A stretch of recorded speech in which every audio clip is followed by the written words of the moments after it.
ఉపవాస ప్రార్థన అంటే ఏమిటి? ఎట్టి ఉపవాసం దేవునికి అంగీకారము?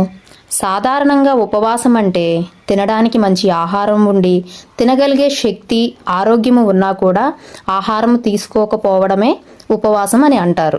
అయితే దేవుని దృష్టికి మనం చేసే ఉపవాసం అంగీకారం అవ్వాలంటే కేవలం ఆహారం మాని ఉంటే అది అంగీకారం అవ్వదు.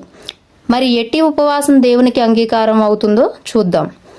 మొదటిగా మత్తయి సువార్త 6వ అధ్యాయంలో చూసినట్లయితే అక్కడ యేసుక్రీస్తు ప్రభుల వారు ఉపవాసం గురించి మాట్లాడుతున్నారు.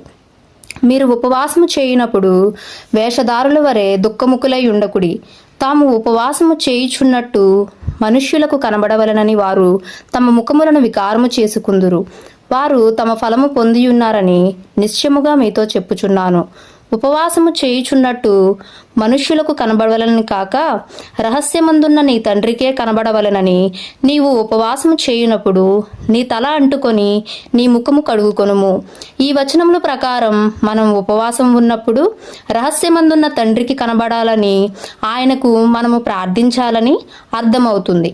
అయితే కొంతమంది దేవుని సన్నిధిలో గడపకుండా బయట తిరుగుతూ వ్యాపారాలు చేసుకుంటూ తమ ముఖములను వికారం చేసుకొని కృంగిపోయి మనుష్యులకు కనబడవలనని మేము ఈరోజు ఉపవాసం ఉన్నామని అందరికీ చెప్తూ ఉంటారు.